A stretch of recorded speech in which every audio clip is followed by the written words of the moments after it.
dito. Cheese! Ito mga kakabsat.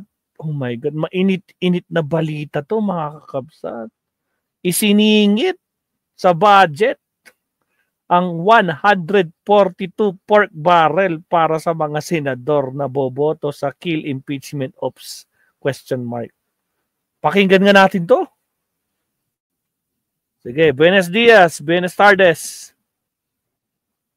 Press the fact that dito sa high stakes game dyan sa Senado, there is so much at stake. Sabi natin na it takes many offer for a senator to vote any which way or to vote for a Senate president or to vote for a position na gusto ng administrasyon or ng oposisyon. So there is so much at stake. Hindi yan dahil barkada kita, seatmate kita, kaibigan kita, or crush ako sa'yo, or magandang lalaki si Cheese Escudero, kaya boboto na ako pabor sa'yo. Sabi natin, maraming kling-kling, maraming kaching-kaching involved dyan. Kaching-kaching. In billions. In billions. Sabi natin, mayroong mga pork barrel na sabi ni Ping Lacson can amount from 10 to 15 billion a year. Sipin mo na lang kung 30% to 40% ang sayo. Ang laki nun, ha? Wow. 1 billion lang kwan na sayo, ha? 400 million na. So kung 15 billion, I can just imagine. First year ka pa lang sa pwesto, bilyonaryo ka na. Bilyonaryo ka na. Ha? So pwede dyan dinadanggel yung congressional insertions. Yung added sa 10 to 15 billion pork barrel mo, meron pa ibibigay sa'yo na hindi binigay sa iba. Ibibigay sa'yo dahil ikaw ang favorite lieutenant or ikaw yung favorite tauhan, majority leader ba or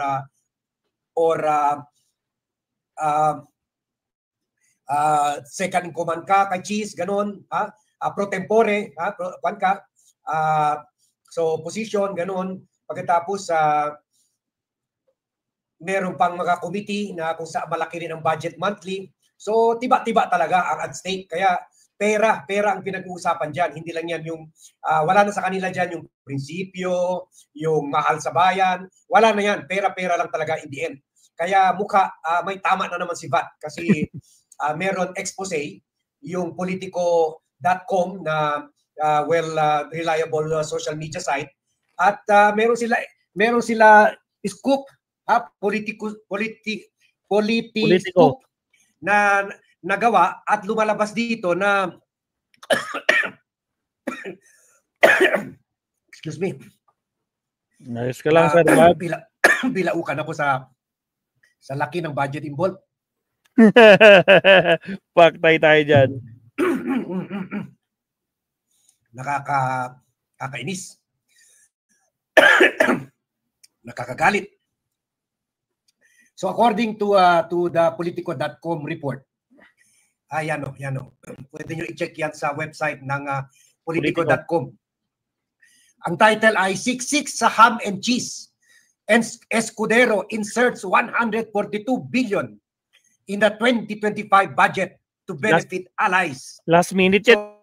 In short, ito ang incentive sa mga boboto kay Cheese Escudero. Itong incentive sa gagawa si Cheese Senate President at pati siguro para gawin yung kagustuhan niya at nila Bato at nila Bongo na patayin at nila Joel Villanueva na patayin ang impeachment trial. So itong pork barrel, iba pa ito doon sa manggaling kay Sara. Bilyon rin siguro yun. Manggaling kay Duterte. Bilyon rin siguro yun. So sabi dito kasi magkakaroon na ng budget deliberations. In fact, link rin si Cheese Escudero, although syempre noon masyado tayo konsentrado kay Appropriations Committee Chair Saldico at Speaker Romualdez, pero actually kasama rin si Cheese sa nag-approve ng budgetary insertions at blanco forma. At ayon blanco forma talaga. sa politico.com report, inuulit na naman ni Cheese. Kaya kung pumasa pa dito kay President Marcos, kung pumasa ulit ito kay President Bongbong Marcos, tulad yung nangyari sa 2025 budget, at nandyan na pending na sa Supreme Court ang issue na yan, pwede natin sabihin baka may parte si President Bongbong Marcos. Kaya i-share nyo itong i-like nyo itong vlog para mapunta ito sa taong bayan, bantayin natin. Di ba sabi ni President Marcos, babantayin niya, uupo siya sa Bicameral Conference Committee hearing para siguraduhin lang na wala na naman insertions. Ngayon, ayon dito sa Politicscoop.com investigative report, meron na naman insertions. Yung mga item ng budget na nakakahalaga ng mga 200-300 million, may nakalagay lang, gagawa ng irrigation, walang lugar, walang plano, walang recipient. Ibig sabihin, kasi ang budget book, mga ganito yan, mga 20 yan ng ganito libro kapal, ang liit-liit pa ng mga letra. So ang mga senador lang at saka taga DBM ang gumawa niyan, ang matyaga re-reviewin yan, cover to cover, o kaya si Ping Lacson. Although in fairness, Ping Lacson already promised na hindi na mangyayari yung blank form ng budget. Pero ito, according to the Politico.com report, meron na naman attempt si Chis Escudero. Kumbaga dahil nakalusot sila last year, gagawin na naman nila ulit ngayon. I doubt whether they can do that with unless mag-ibenta na talaga ng kaluluwa nila itong si Bam Aquino at saka si Kiko Pangilinan. At least andyan si Risa Ontiveros, andyan si Ping, andyan si Tito Soto para bantayin na hindi mangyari ito. Isipin nyo itong 142 billion, on top pa ito. On top pa ito, parang reward na lang ito, hindi ito kasama doon sa 10 to 15 billion pork barrel funds nila. Taon-taon, kaya sabi ko na ba talaga, kung matinong presidente si President Bongbong Marcos, pagpasok pa lang niya, sana gumalaw na siya para sunurin na talaga yung dineclare na ito illegal ng Supreme Court eh. Pero harap-harapan, binabiolate nila yung ruling ng Supreme Court na sinabi illegal ito.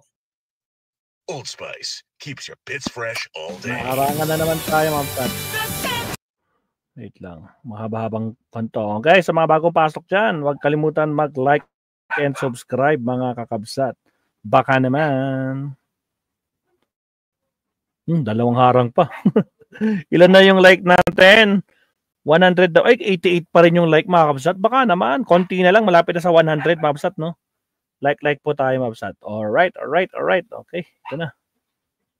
Bakit? Pati yung Supreme Court meron. Go. Paano tututulan? Sasabihin ng Supreme Court, oy, House and Senate or Congress, Upper and Lower House of Congress, illegal ng pork barrel, unconstitutional. Huwag nyo na gawin yan. Meron din pork barrel ang kwan eh. Kaya dapat alisin para sa lahat. I-implement na lang ito ni President Marcos. Meron na ruling ang Supreme Court sa bagay na ito. Dineclare na ito na illegal and unconstitutional. Dineclare na ito. Pero andito pa rin. Kasi nga, inalaw ni President Bongbong Marcos at last year, kahit huling-huli na yung mga blank form na budget, kinorek lang ng Malacanang ang ginawa nila. Kinorek lang, nilagay ng item. Pero sana yung kasuhan yung mga involved.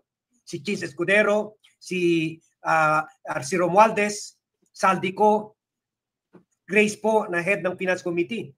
Ngayon, dahil nalusutan nila yun, ayun, ang lakas ng loob, gumawa ulit ng panibagong blanco na naman. Blanco or very suspicious accounts. So according dito sa report ng Politico.com, na-insert na ni Chis sa proposed budget ng DBM na nakakahalaga 6.3 trillion, na-insert na niya yung 147 billion na congressional insertion. Remember, on top ito sa regular budget, ha? On top ito, hindi ito parang kwan na ito, parang incentive ito sa mga loyal chuchua, loyal mga bata ni Chis Escudero. At ngayon pa lang, marami sa DBM at sa Department of at sa Malacanang nababahala. Ito naman, insertion, 142.7 billion para sa infrastructure and flood control projects. Nakikita naman natin, tubong lugaw lang yan yung mga flood control, yung sinasabi nila, mga draining ng mga ilog. Sabi nila, o sige, tatanggal kami dyan ng 1 million cubic. Pagkatapos, papadala sila ng barko na iisa lang, tatanggal siguro mga 20 to 20,000 tons lang of yung mga debris sa ilog. Kasi wala naman mag-scuba dive dyan at magme-measure 1 million cubic meter ba talaga tinanggal nyo? Wala eh. Lalo na dito sa Pasig River, walang mag-scuba diving para isukat kung hanggang sa ilalim ba na talaga natanggal na yung mga debris. Kaya tubong lugaw ito.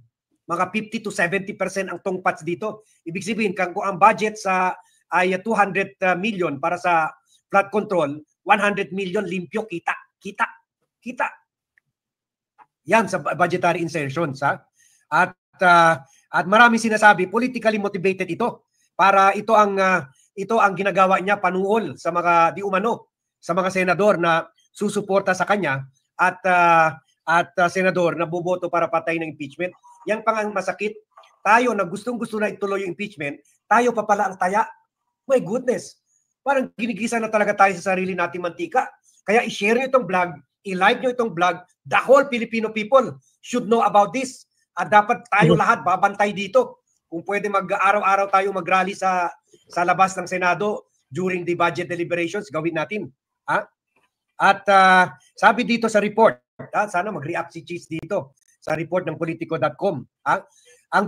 Isa sa mga pinakamalaking nakuha at parating maingay para sa mga kill impeachment ops ay si Senator Joel Villanueva.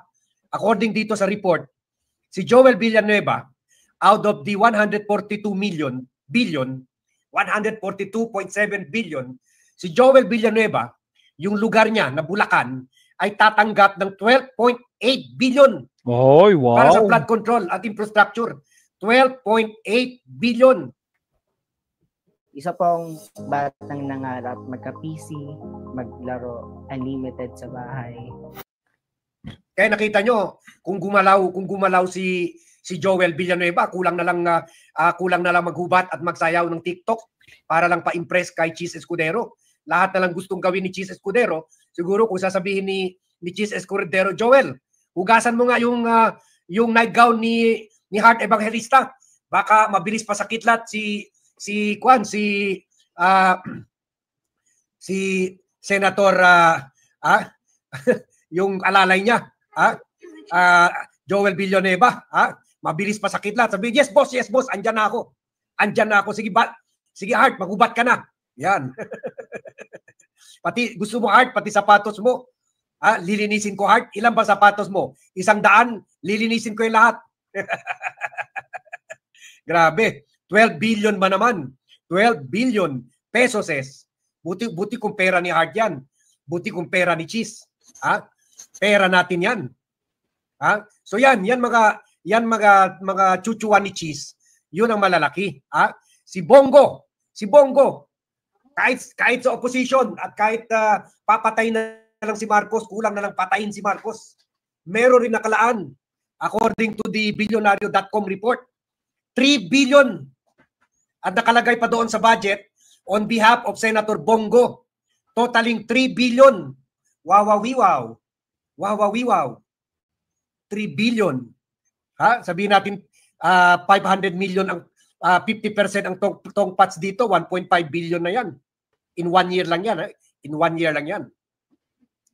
At kasama dito yung mga construction para kay Bongo, construction ng mga barangay health stations or super health centers for a total of 633 million.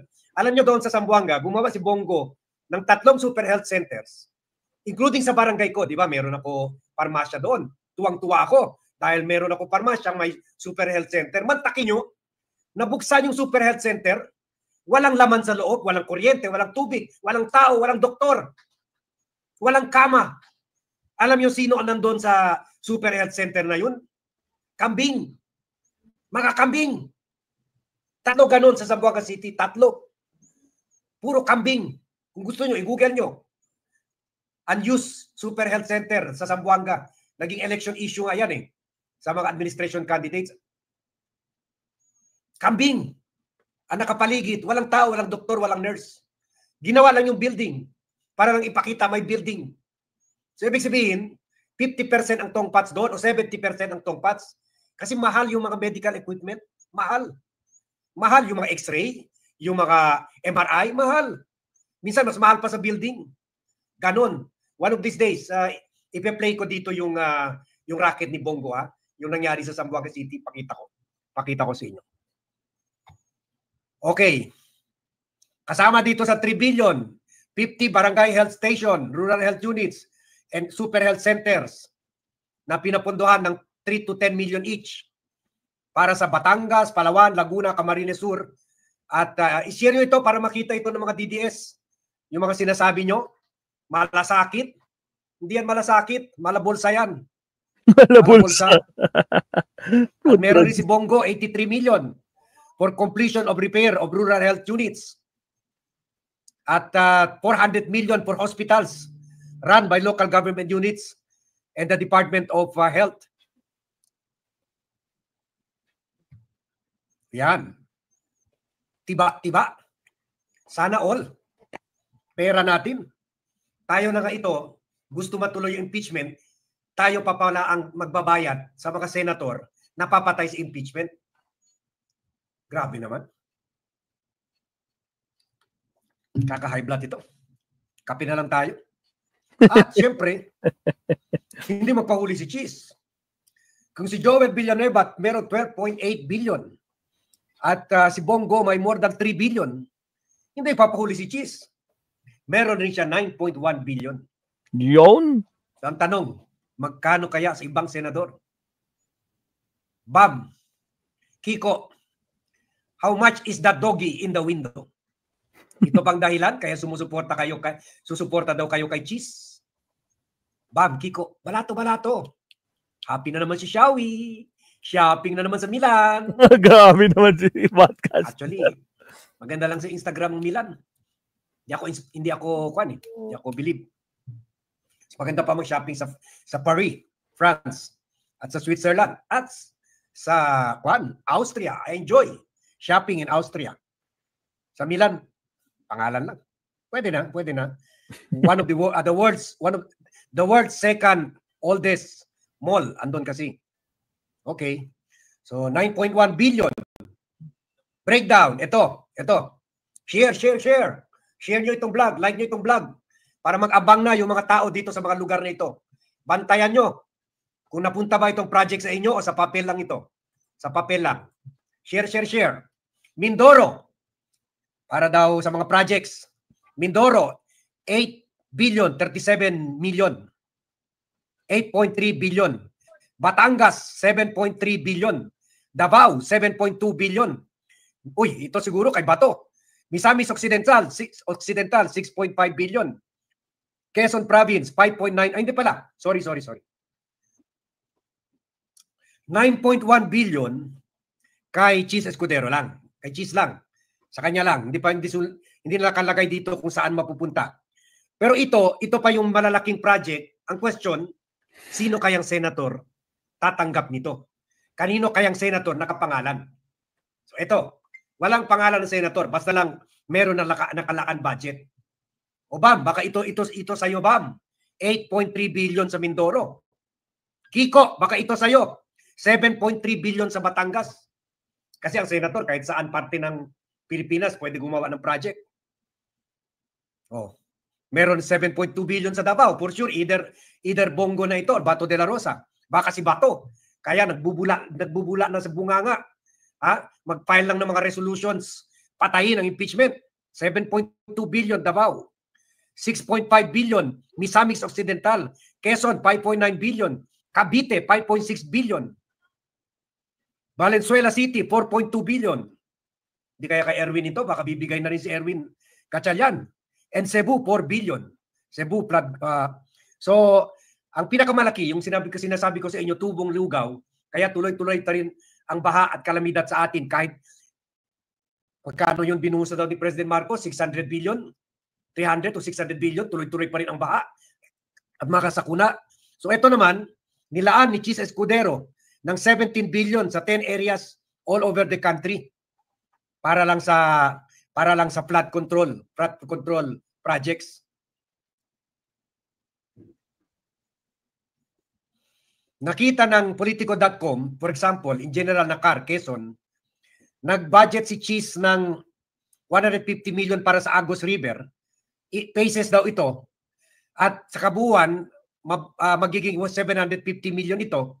Pero nakikita ng mga eksperto, parang walang katapusan ng project. Pondo ng pondo lang every year. Parang nangyari yung Isabela Bridge. From 500 million, naging 1.8 billion ata yun. Every year binabudgetan, hindi tinatapos, hindi natatapos. And yet, kahit tumaas na by 3 times yung budget, bumaksak pa rin. So ganito sinasabi nila, parang budget layering ang tawag nila dito. Budget layering. Walang katapusan na project. Every year binabudgetan. Hindi mo alam kung tapos na ba, pero binudget pa rin. Ha? Kaya sabi pa ng mga eksperto, nakakabahala ito. Puro na lang infrastructure project kuno. Sabi pa ng mga eksperto, according to this article, itong New York-based think tank na Global Source Partners, sinabi,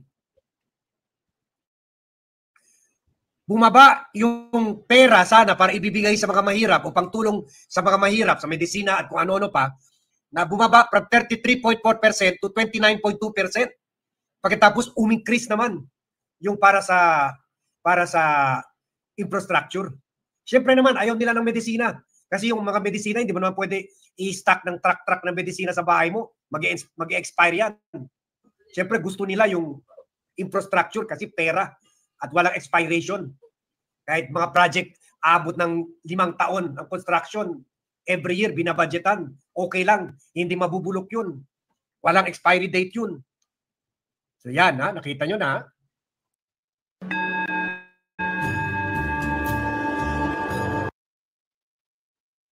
Oops, naharangan. At nakita rin nila na binadgetan rin ni Cheese 100 million para mabuo ng 500 million dito sa Biak Nabato Road in San Miguel, Bulacan. Pero walang katapusan itong project na ito.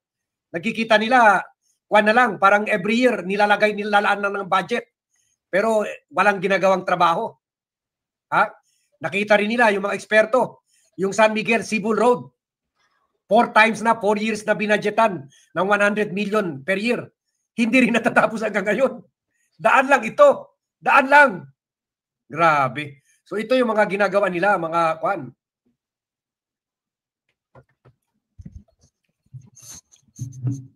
At nakita rin dito sa Eastern Bulacan Road, General Alejo Santos Highway, Plaridel Access Road.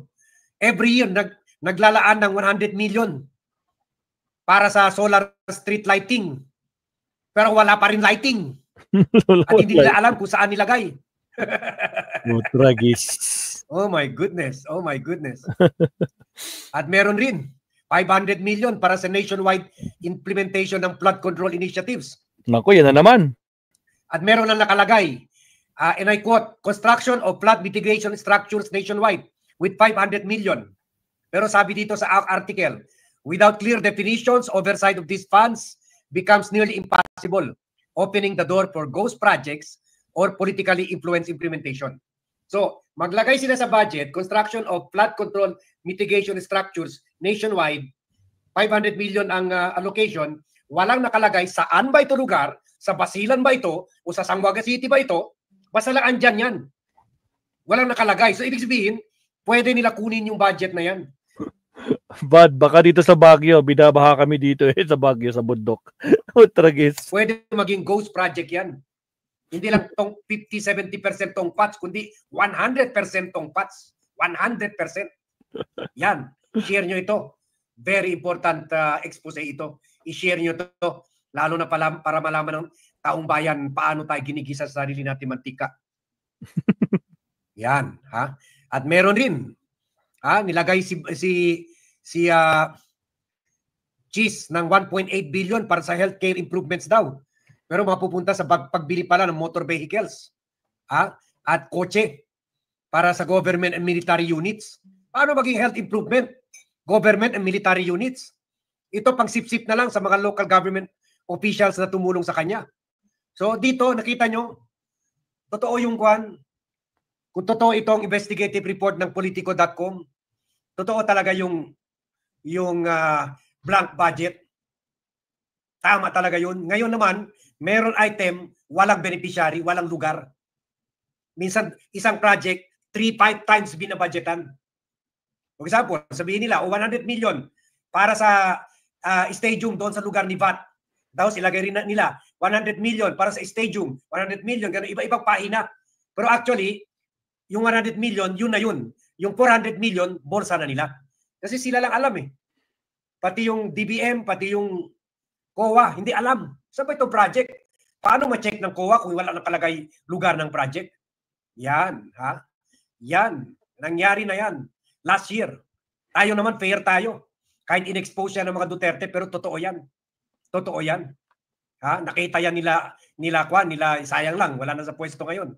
Nila Franz Castro, nila Congressman Manuel. At marami pang iba. At si Risa Ontiveros. Ha? So, grabe to. Ang masakit dito, tayo na nga na gusto ituloy yung impeachment, gagamitin pera natin para panuhol. Promise na kung iboto mo ako, iboto mo patay ng impeachment, makukuha mo ito. Joel Villanueva, 7 billion.